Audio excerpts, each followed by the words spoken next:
Hello. Welcome to my channel. I am Interweb Studios and today I will tell you two stories which portrays the definition of a Karen. The first story was so good that someone commented this was a hell of a story to read. I didn't even want a TLDR summary. Talk about a villain. If you enjoy the content, don't forget to like, subscribe and comment any funny Karen tips, and with that out of the way, sit back and enjoy. So, I was on the mainland USA for a few days with my fiancé to visit my father's side of the family. They are rich and from a rich island in the Caribbean, which is known for being a tax haven.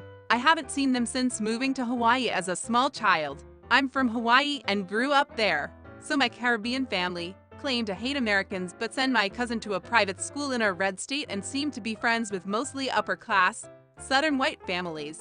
My aunt mostly grew up in the States, but moved back to the islands because she didn't like to pay taxes. She hates the US but exclusively rubs elbows with upper-class, white Americans. So, first red flag is that, when I first get here, I meet with my aunt. She takes me to a Mexican restaurant. We get salsa and chips. My aunt says the salsa is somehow horrible. I have no idea how. She was eating jarred salsa at home the next day. Now. We order nachos and she says it's horrible. And the only way that they can serve this is because Americans don't cook and they don't know what good food tastes like. She remarks that in their country all restaurants are 5-star restaurants. She says that's why Americans are all overweight. This woman has to be over 300 pounds. Clean your own house before you criticize others. To add insult to injury, I took a look at the family Shutterfly album and all of her friends in her country are very large as well. Okay, so we received the entrees. The food was all right. Nothing special. The waiter asks how it is, and my aunt straight up tells him that the food is terrible and sends it back. Perfectly fine food, barely touched. She doesn't tip and demands the bill to be lowered. It's super awkward, and we then go to Steak and Shake, which according to my aunt is a better eatery. She's very rude and complains about cup sizes being too small. She then goes to complain about the food when we get home. I tell her my fiancé is shy and that he might not want to talk much, and she says it's rude for him not to talk much. I told her that him and his family are just quiet people, and she says it's rude to be quiet and not talkative to them, even though they have never met him or me in person before. We get to the Airbnb, and my aunt is complaining about a million things and about how they are unacceptable. She demands pictures be taken and is complaining about tiny insignificant details to the owner. So, this whole entire trip has been filled with my grandmother and aunt comparing everything to their country and how America sucks in this way. They always complain about everything, saying the food is terrible and how in their country it's so much better. All kinds of ethnic cuisines are gross to them. Apparently all mom and pop shops are gross and only American chains have good food. I would understand if they were French or something. But no, they make macaroni and cheese with ducking cheese whiz instead of a proper bechamel, and they microwave bacon. My grandmother talks about learning to cook from world-class chefs, but as someone who is into cooking, no comment. They're always talking about how their country is superior to everywhere else, how everyone wants this country's citizenship, that my heritage is superior to others, that my citizenship to said country is my birthright and I need to leave Hawaii because Hawaii is full of Asians. My opportunities are dead with an American passport according to them. My aunt talks about how everyone loves her son, how people are fighting over him, and how he won't swim in this very nice-looking lake. She's talking about how everyone loves him and all of the parents at the fancy private school she sends her kids to are her friends. The kid seems mostly okay, but he also seems kind of full of himself. They all have this air of thinking that they are better than everyone else. I tried to explain I live with my boyfriend and that we're helping his family by sharing rent with them. They told me, screw that. It doesn't matter. He's over 18. He shouldn't give a F about his parents, and I said, in Hawaii, people are close to their parents and live with their parents and extended family, and it's normal there. They tell me that in the normal world, people move out at 18. I tried to explain that it's largely a cultural thing, and they tried to tell me because my boyfriend is white it doesn't apply to him, and that in the normal world people move out at 18 and live on their own. He's from Hawaii. He's descended from Puerto Rican plantation workers. I told them local culture is his culture and they basically said he's white so it's not his. Also, I find it pretty funny that they can't tell Asian languages apart at all.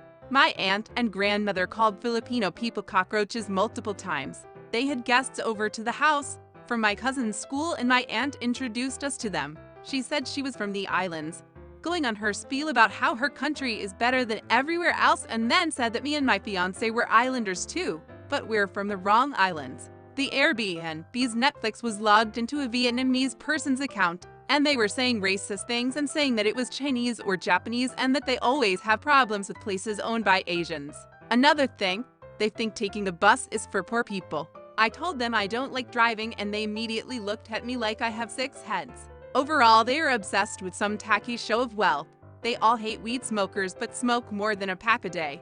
Like literally, they are lighting up every 30 minutes. They say how weed smokers blow smoke in people's faces but literally smoke in the middle of busy sidewalks. They are also super loud. They have no concept of being in a crowd and not being super loud. They always bring attention to themselves in a really obnoxious, loud way. Anyways, they are always complaining about things, talking about how much better everything in their country is, shitting on Americans, saying that they are rude and uncultured but befriending a lot of Americans. They go to shops and tell the cashiers how they don't pay taxes and that their dollar is stronger than the American dollar. They talk about how I need to file my paperwork immediately so I can move there and be a queen there in their words, and how it would be so easy to get a government job there because my father is from there.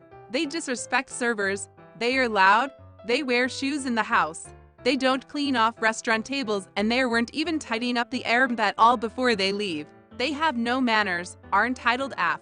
Also, super homophobic. They complain about places being full of queers. All of these years, I finally meet them, and I hope not to again. Honestly, I have no interest in seeing them again.